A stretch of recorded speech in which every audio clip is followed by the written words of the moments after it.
Oh, hi there. I'm Diana Montfort, the world's first transgender television journalist. Born male, became female, blah, blah, blah, blah, blah. I'm actually post-gender, but okay, whatever. I guess we still have to choose, so I choose female, but anyway. My guest is the fabulous transgender activist, Ms. Juli-Grey Owens, who is transgender and executive director of LITAC, Long Island Transgender Advocacy Coalition. There you go. And we're going to talk about transgenderism and advocacy and maybe even Long Island. You never know, right? So anyway, my guest, Ms. Juli-Grey Owens. Hello. Hello. How are we doing in these Trumpian days of bigotry and hatred and institutionalized prejudice against everyone? We are taking our steps one at a time, pushing back, doing the things we have to do to create a better world. Which is difficult indeed with all these messages of hate coming from the White House. Hopefully by the time we're on film and by the time you see this, Trump will have been impeached. Who knows? But, But then, of course, we have Mike Pence to deal with. Unless, of course, they got in bogusly because the Russians helped them, in which case the entire cabinet, adios.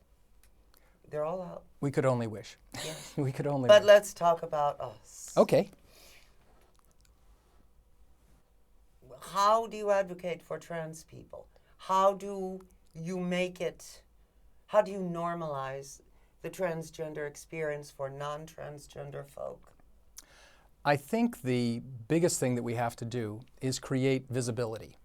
Visibility for our community. Which is just what this show's on. Exactly. Great start. Thank you. But it's important to get into news reports. It's important to get on TV. But in a good way. Absolutely. Not, Absolutely. Transgender, drug-addicted, streetwalker murders family Yeah. of 7. Yeah. That's not good. Yeah. Well, Not that there's anything wrong with that. there is a whole community of transgender people who are real people, have families, have jobs, do respectable work in the community. Yes. Those people have to be seen and shown. Well, because those people are not tremendously interesting to the media do not dwell on these people because it's so much more interesting to see, out-of-control people doing out-of-control things. Well, we understand that media goes where there's excitement and people Media will... is plural, but yes. Well, yeah, I'm saying media in general, whether it's not newspapers, whether it's newspapers, video. My grandmother was a school teacher. That's terrific. No, I just mean I'm crazed that way. I'm obsessive compulsive. See how normal we trans folk are? See that? No, I will be sane and normal. Anyway, and you thought this was just a talk show, huh? Right. Yes, but and don't mind my straitjacket hanging in the corner. I Right. just leave it there. No, but yes.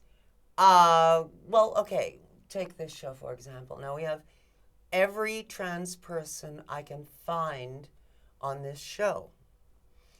Often activists, usually activists, of all stripes, of all races, colors, creeds, socioeconomic levels, level of transdom, because we're all valid, Absolutely.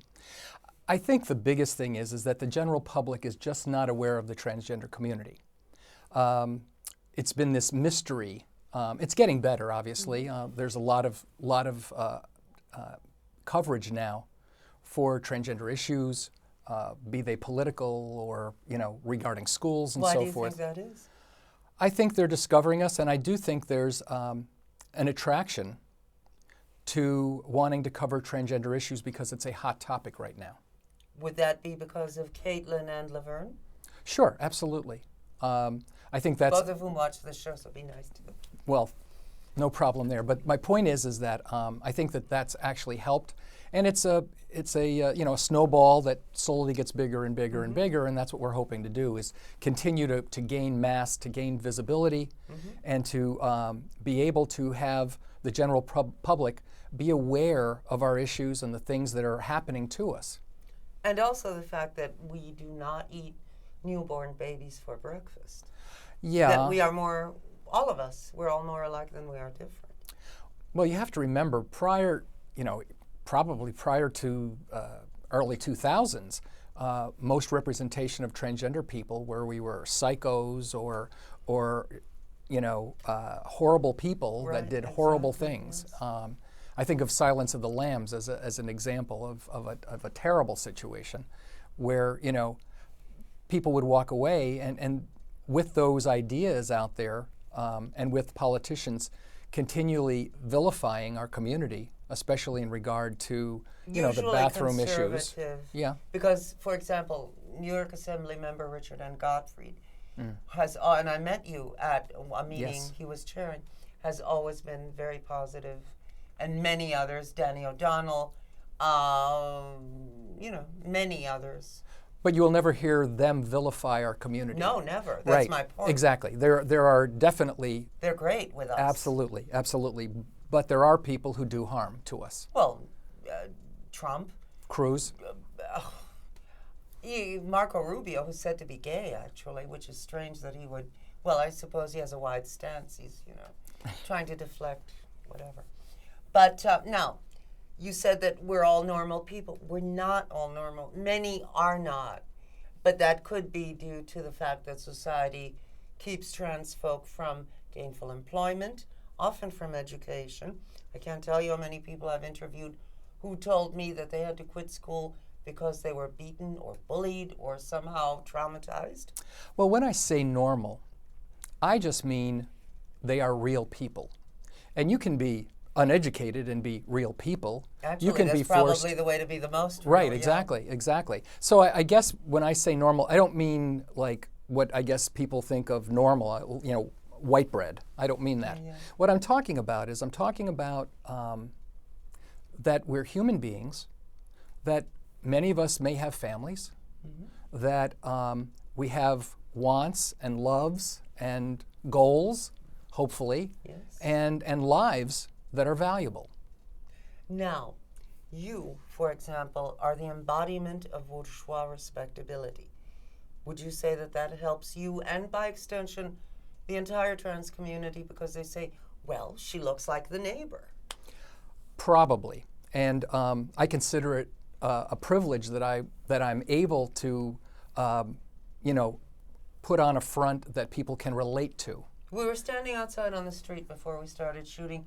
Not one person turned to gape at Julie and so not that that's, and I've interviewed many women who were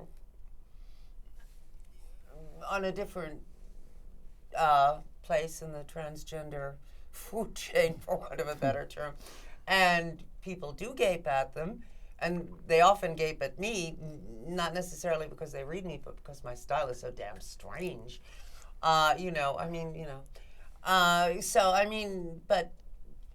it certainly helps that you really are absolutely the embodiment of bourgeois normalcy, no? And I'll take that as a compliment. Yeah, right, exactly. But it does help when we go into an assembly member's office. By the way, I'm so sorry about your husband, Mr. Brady. Right.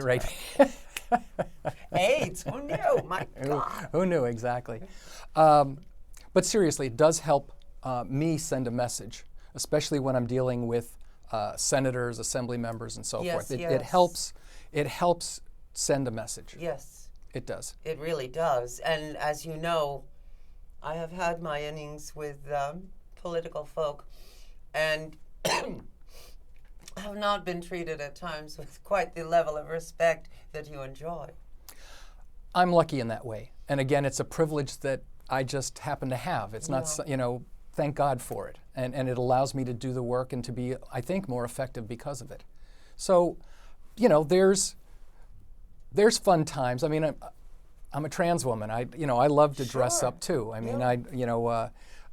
my wife calls me, the shopping duchess. You are married Yes, I to am. a cisgender woman. Cisgender heterosexual woman. Yes, who is quite evolved and does not have a problem with your being trans. Just the opposite. I mean, she met me as Julie in my transgender role, if you will, or woman role, and she and I just hit it off as friends, and then it developed, and we've been together now 9 years, and been married for 6. Legally married? Legally married for 6. Predating gay marriage because you could, because one of you was female and one of you was male. Exactly. Yes. Exactly. Actually, we got married 2 months after marriage equality was reinforced in the Supreme Court, and everybody was like, "Oh, isn't it wonderful that you can now get married?" And we just kind of laughed because our process at that time was, just move forward. Yeah. And at the time, my ID still had, although it had my picture, I hadn't changed the sex on my license, so I was able to get married without an issue. Sure. But when you said it had your picture, did it have your picture on film and Yes. it said male? yes, How At the brave time. you are. Did you go to the Department of Motor Vehicles as a woman and say, and put down my sex as male, please?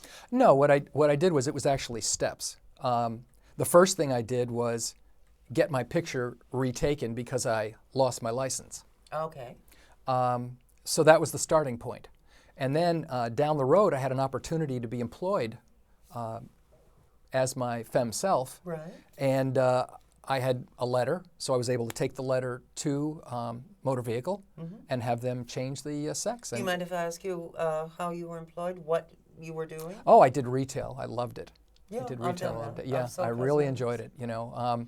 It didn't pay much, No. but and for it's me, a great school for femininity because you deal with a vast range of people and, well, what was really great about the experience for me is that I was hired, they thought, as a cisgender woman, isn't that great? and was treated as a cisgender woman throughout the, I guess, just a little so over a was year I. that I worked Yeah, there, so and it was wonderful. It was also interesting because, again, as a trans woman, you're still negotiating things. You're still, in social situations. Well, when I did and so it, forth. it was a long time ago and I was very young. Yeah. Well, I think for all of us. I mean, I just always think, at least for me, my experience has been that, people say, well, are you comfortable around men? Are you comfortable around women? And the real reality is that, when I've had to be my male self in certain situations, I'm very uncomfortable with male talk. I can talk sports. I love sports. I don't mean that. But when it veers off into areas of Like- locker room talk, Like I'm a very certain uncomfortable president with of ours Yeah, who- exactly. But I also have to say, especially my year working as a cisgender woman, I was also very uncomfortable with detailed girl talk. I'm getting my because- period. I have such awful cramps. Right. Blah, blah, blah, blah. Got a Midol. Yeah, that's... Yeah, and so it even got to be a point where I carried tampons in my Good, bag smart. in case someone was like, "Do you have a tampon?" Like, "Yeah, here," It type also of makes thing. you look younger. Right. Well, that's good too. But I've found really, where I can be the most comfortable is around trans people, and it doesn't matter whether they're Well, gender sure, nonconforming, no. because it's my community, But don't it's you my home. sometimes find a certain sense of competition among trans women? For example, haven't you faced maybe a certain amount of jealousy? See, I never perceived it as that because, just going through, I guess I've always been happy. There is a prominent there's- trans woman who did my show once and categorically refuses to do it again. When I asked her why, she said, "You're too pretty. I don't like the way I look next to you," which is terrible of me to say about myself. But I thought, but you're brilliant. Come on, get over this high school girl crap, I'll wear a bag over my head. I'll wear a fake beard. I'll wear Groucho glasses. Come on the damn show. We need you. Won't do it. I can't talk about that experience, but I can talk about my experience, which is fun to be with people who have an understanding of the world that I live in. To me, that's what's really important. Me too. You know, and that's what I'm and- saying. It's ridiculous Absolutely. that people would feel that way. Well, I don't feel that way. I'm Well, happy you're to be. gorgeous. Well, Why would I was you? going to say I'm happy to be next to you. Wow, you know how great. Yes, but this lady does not look like you. So, I mean, I won't go into detail. She's not the beauty that you are. Well, thank you. So, and, you know, but anyway, not by a long shot, and couldn't hope to be. So, Again, you flatter me. no, But- you're quite lovely. But as you know, I hope you know, I just feel very blessed, you know, and my focus though hasn't been. no, You know, you that's- can't dwell it's- on that. yeah, Oh, my you know. hair, my makeup, my. You know, and I mean, we care, but we Sure. also care about things oh, of substance. I have to tell you that my wife belongs to an art gallery, and every month there's a reception Sure. for the artists that are being shown. yes. And believe it, I'm going through the closet. I want to wear this. I want to wear Sure, that. I want to, because my job is to be arm candy. Well, look and at how that's, great you look now. Well, this is work clothes. Well, yeah, but I know. mean, but beautifully selected and worn and everything. The first time I met Julie, it was at a meeting chaired, as I've said, by Representative Richard and Godfrey. She had blonde hair then. Yeah. And this was 2001, 2, something. Probably three or four-ish, I Okay. think. And she walked in, and I thought, what a stunning woman, really. I thought you were just absolutely lovely, and you haven't changed a bit. It's the cheekbones, I think. Yeah. Yeah. But so we cannot live in a world where only the pretty ones Yeah. are worthwhile. You know, we cannot do that. It can't be a beauty contest or a realness contest, a possibility contest, whatever contest, you know. Well, I think there are members of our community that go through that phase, and I think that's an important phase as we fill out ourselves as who we're supposed What to be. phase? Of wanting to be pretty, and it's like almost like a teenage stage that we go through. We all go through that. Some people get stuck there, but some people go through that stage and blossom and become the whole person that they're supposed to be. Right. And I'd like to think that I'm on that path, if you will. Yes, sure. There was a time period that oh my God, clothes, makeup, But we but eventually there's more to become it. grown women, Right. as opposed to teenage girls. and I think that's important, and that's one of the reasons why I really enjoy the life that I'm living now, doing the advocacy work that I'm doing. Do you live full time? Yeah. Yeah, I should say I live full-time except for the fact that I have a very, very part-time job as a trustee at a union. Uh-huh. And for that I have to flip back. But how easy is that? I mean, you're so innately feminine. I mean, it must be very difficult to impersonate a man for you. you know what? It's interesting. I'm not someone who had a lot of gender dysphoria as my life progressed. Mm-hmm. And I've been able to, consider that my armor, if you will, in going and doing battle. I lived and worked for 40 years in manufacturing, which is a very male-dominated. As a man. Yeah, exactly. And I was a plant manager, I was a plant engineer, I was a sales manager. So is my father. Yeah. Plant engineer at ST Candy Company years ago. Wow. That's where he met his second wife. Oh, okay. Who left him to become a nun. That's another story. Yeah. Okay, let's talk. But anyway, my ability to function in that world and be a leader was just a part of my life. Yeah. And the one thing that I always say is that the male part of me is actually an advantage in my life as Julie. In what way? I think strength. I think But do you remember I said I'm post-gender? Why do we ascribe strength to men, nurturing to women? Why can't we all be whatever we are? Well, I think you're absolutely right in what you're saying. But I would say that, especially someone of my age, my socialization has a big impact on who I am. And my socialization was male. Mm-hmm. I wish that I could have been a little 7 or 8 year old person and been taken to ballerina school and, I would have learned. loved Oh, that. it would have been great. Yeah. But my socialization was extremely male. No, well, my socialization wasn't. I just wasn't into groups because I'm an only child, you know.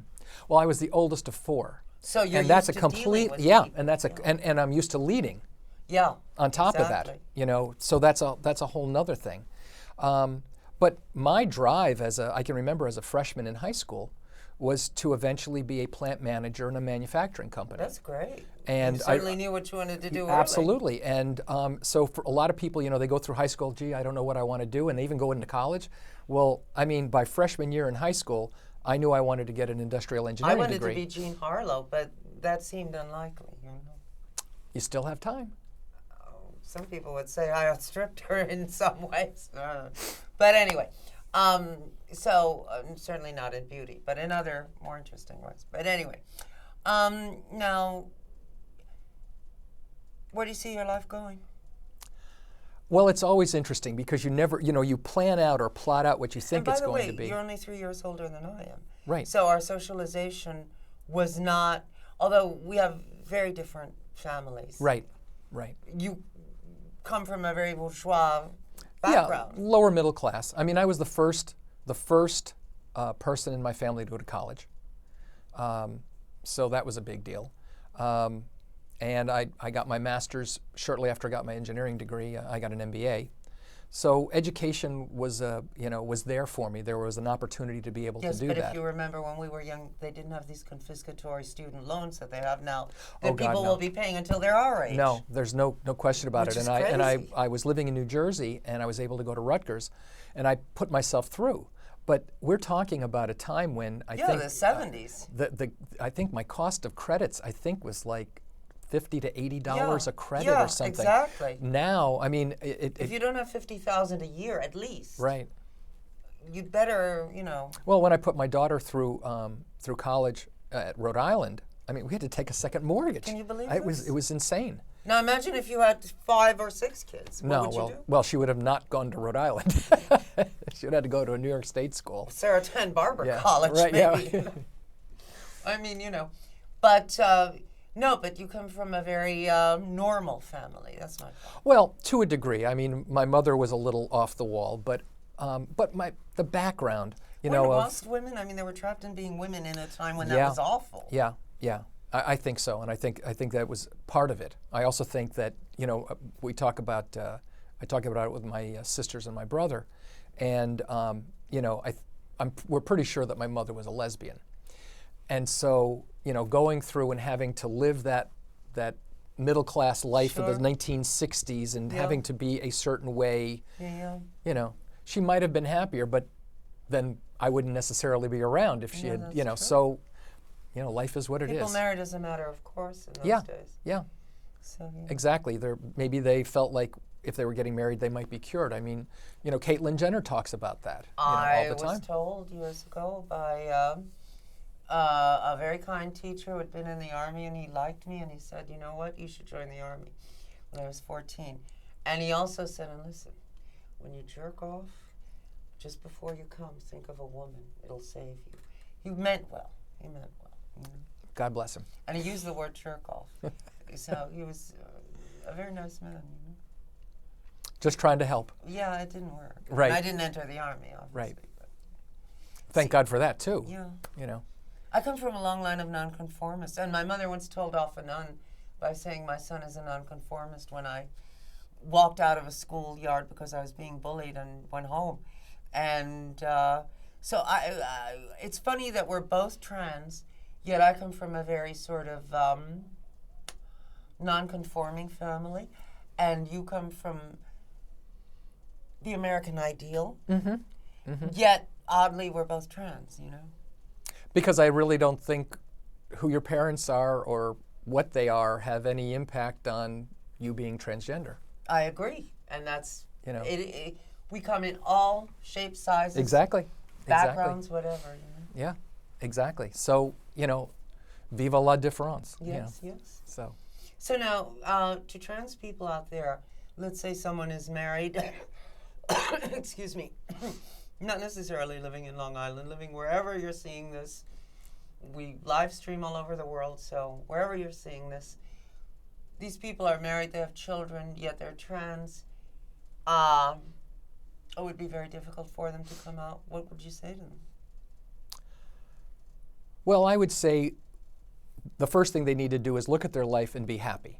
And whatever leads them to happiness is something that they should obviously work on. Sometimes people who transition are accused of being selfish. How could you do this to our family? What's wrong with you? You're going to drive the kids insane doing this. You know, that kind of thing. Sure. I lived a little of that. So With your first with my wife? first wife, yeah, exactly. We have to be who we are, and I think that at least when I first, let me tell you a very quick little story. Mm-hmm. When I finished engineering school, Mm-hmm. I finally got a job as an engineer, Mm-hmm. and it was not $1 million, but it was enough that I could all of a sudden, make a life for Make myself. it fast because we have Exactly, 1 minute left. exactly. But We have 1 minute left. long story very quickly, I went and found someone who could talk to me about my transgenderism. Mm-hmm. And I was like, I want to be cured. And he basically said, there is no cure. People who are the most successful are the ones who put this in their life and find a way to have it work for them Yes. rather than against them. Yes, yes. And it was great. It was great advice. On that note, my guest has been transgender activist Juli-Grey Owens. I always want to say Owens Gray. Oh, Gray Owens. Gray Owens. Juli-Grey Owens, who is the chair of. Long Island Transgender Advocacy Coalition. Yes, is or we there- just call it LITAC. Can they contact you somehow? Absolutely. Well, we have a Facebook page for. What's the address? Well, it's in Facebook. It's LITAC, the Long Island. LITAC. Right.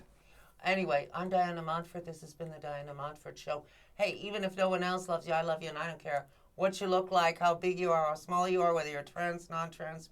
We're a team. I'll see you next time. Bye. I love you.